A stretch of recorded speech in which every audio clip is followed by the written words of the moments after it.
Ainda sobre as reencarnações do Chico. Época de Jesus. O povo gosta desse assunto, hein, Geraldo? Época de Jesus. Se Chico não foi Flávia, podemos pensar quem ele seria? Seria Lívia?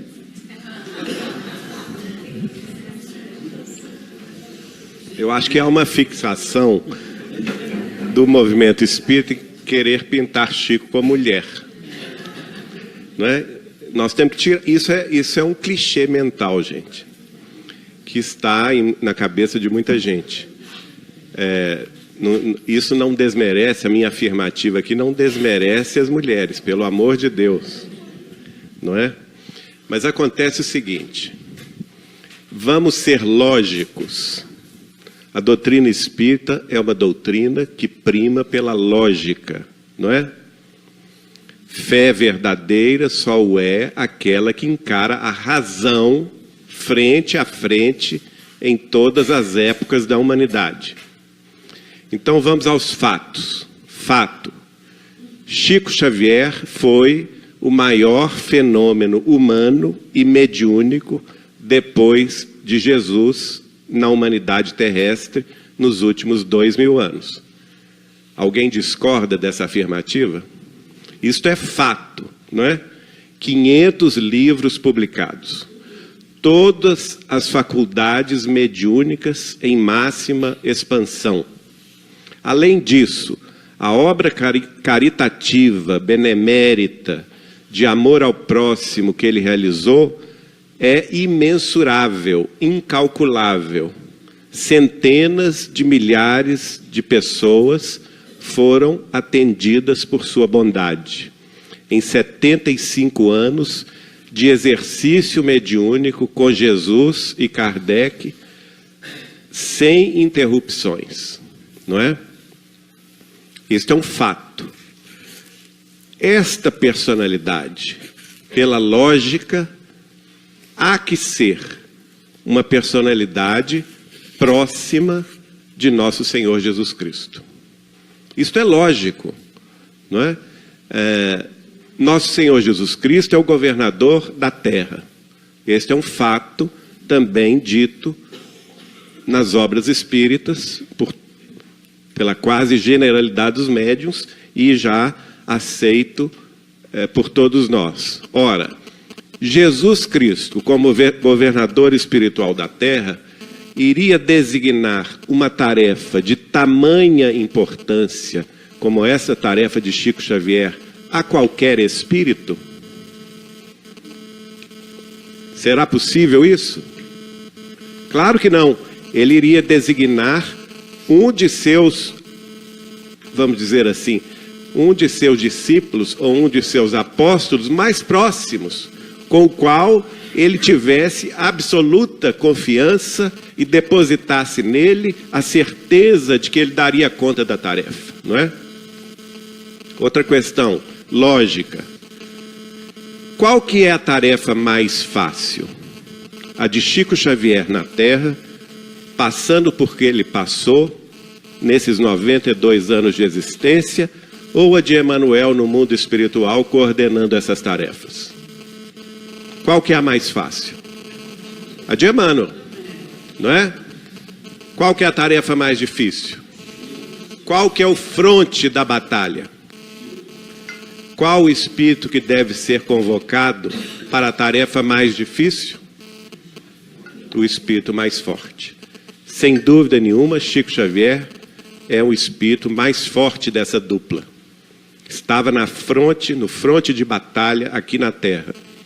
E veio para dar cumprimento a esta tarefa. Eu tenho convicção absoluta de que Chico Xavier é um dos apóstolos de Jesus, e cito o nome dele, João Evangelista. Por que eu cito o nome dele? Por várias razões. Existem mensagens espirituais que ele mesmo recebeu, que são claras a respeito deste assunto, não designando ele, Chico Xavier, como apóstolo do Cristo, mas designando a encarnação dele anterior, Allan Kardec. Por exemplo, Emmanuel, no livro A Caminho da Luz, diz a respeito da reencarnação de Kardec: um dos mais lúcidos discípulos, baixa ao planeta para dar cumprimento à tarefa do Consolador prometida pelo Cristo. Um dos mais lúcidos discípulos do Cristo.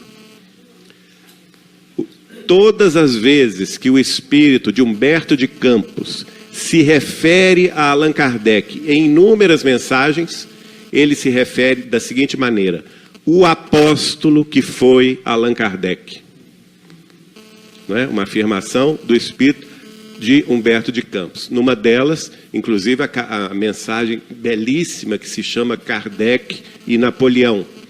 Na outra, mais impressionante ainda, é aquela que está no livro Crônicas de Além-Túmulo, se não me engano, capítulo 15, chamado a Ordem do Mestre.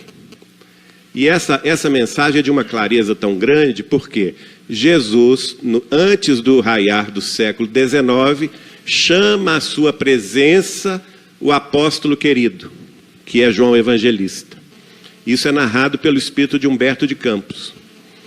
E o espírito de Humberto de Campos diz que Jesus, chamando João Evangelista, toma conta a João Evangelista sobre os rumos do cristianismo na Terra. Ora, aí você pensa assim, isso é antidoutrinário? Se Jesus, segundo a obra de Kardec, é o guia e modelo para a Terra, como que em 1799, por aí, 1790, ele vai tomar conta sobre o rumo do cristianismo na Terra? Então ele não sabia o que havia acontecido em 1800 anos de cristianismo?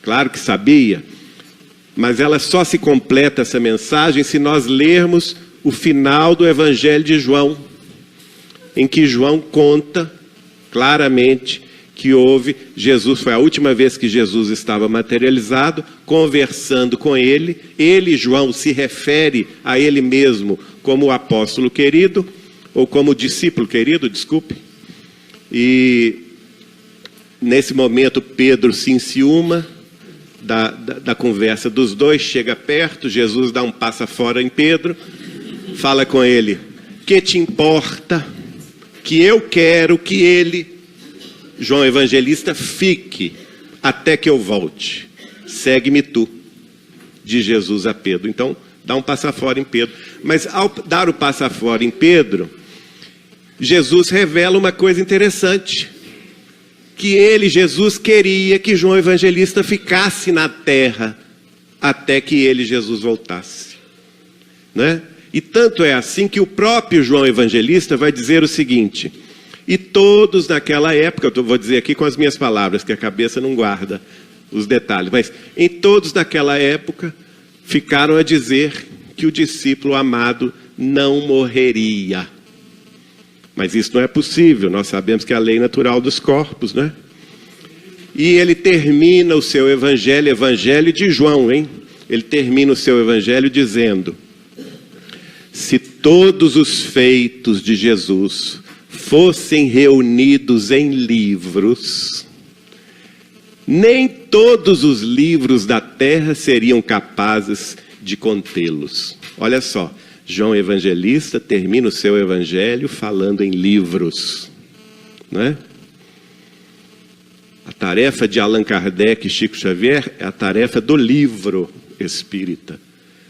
E na mensagem, então, a ordem do mestre, Jesus chama e tomando contas a João Evangelista: como anda, meu filho, quando o rumo do cristianismo na terra? E João está desanimado. Ah, mestre, não tem jeito, porque os seus enviados foram mortos, foram queimados, foram perseguidos, né? Aquela instituição em que nós depositávamos esperanças para levar a tua mensagem se ligou aos poderes temporais, em se referindo à Igreja Católica e o imiscuir-se da Igreja, instituição, com os poderes do Estado ao longo dos séculos. E Jesus fala com ele: mas você está pessimista? E João baixa a cabeça dizendo que sim. E Jesus o adverte dizendo o seguinte: pois eu não. Eu não estou pessimista. Se os meus enviados até agora foram mortos, foram perseguidos, agora mandarei que os mortos falem. De hoje em diante, meu João, fala Jesus, de hoje em diante, meu João, descerrarás para a vida terrestre os véus que encobrem a noite triste dos túmulos, revelando a vida eterna. Quer dizer, Jesus chama João Evangelista para assumir a tarefa do Consolador. E logo depois ele reencarna, como Allan Kardec, codificando a doutrina, desdobrando a obra no século XX em Chico Xavier. E há outras mensagens, por exemplo, eu mesmo fiz a coordenação editorial do livro Chico Xavier, Mandato de Amor, em que nós reunimos mensagens inéditas de Chico Xavier, recebidas em Belo Horizonte, especialmente na União Espírita Mineira. E essas mensagens foram reunidas no livro Chico Xavier, Mandato de Amor, só em 1992. Era o 65º ano de aniversário da mediunidade de Chico. E eu não vi, olha só, eu não vi que dentre essas mensagens que Chico Xavier recebera na sede da União Espírita Mineira, por ocasião do aniversário de nascimento de Kardec, e também por ocasião do aniversário de morte de Kardec, 31 de outubro, em anos variados, algumas delas do espírito de Cassimiro Cunha, se referiram claramente, está lá, podem ver no livro, elas se referem claramente a Allan Kardec como sendo discípulo amado do Cristo. E quando diz isso, Cassimiro Cunha ainda nos convoca, espíritas, a seguir os exemplos do discípulo amado do Cristo. Ora, quem é o discípulo amado do Cristo? É João Evangelista, não é? Então, nós temos convicção de que este é o fato. Nós sabemos que ele teve, pela informação do próprio Chico, a vida como Francisco de Assis, tudo a ver com Chico Xavier, não é?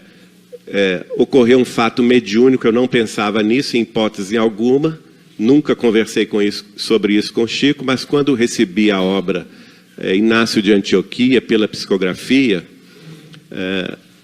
e o espírito de Teóforos nos mostrava algumas cenas para eu poder entrar mentalmente na história, todas as vezes que aparecia o apóstolo João Evangelista trabalhando, eu mediunicamente via Chico Xavier e não entendia.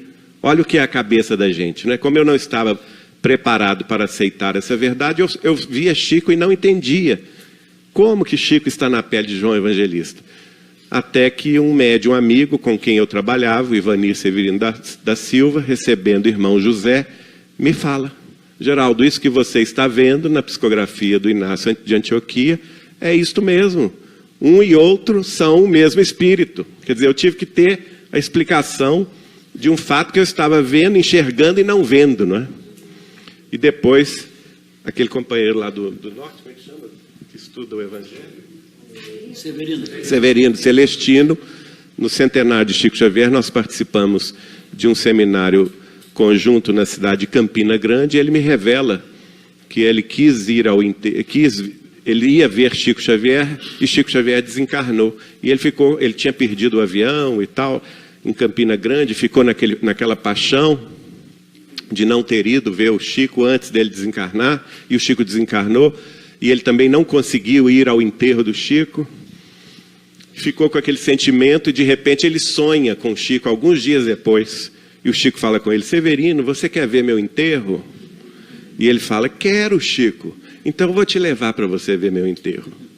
E ele, sonhando espiritualmente, naturalmente, desdobrado, o Chico o levou até Uberaba. E ele viu aquela multidão em Uberaba, o caixão do Chico, mas o caixão estava meio aberto. E ele com aquela curiosidade de ver, né? Ver o corpo.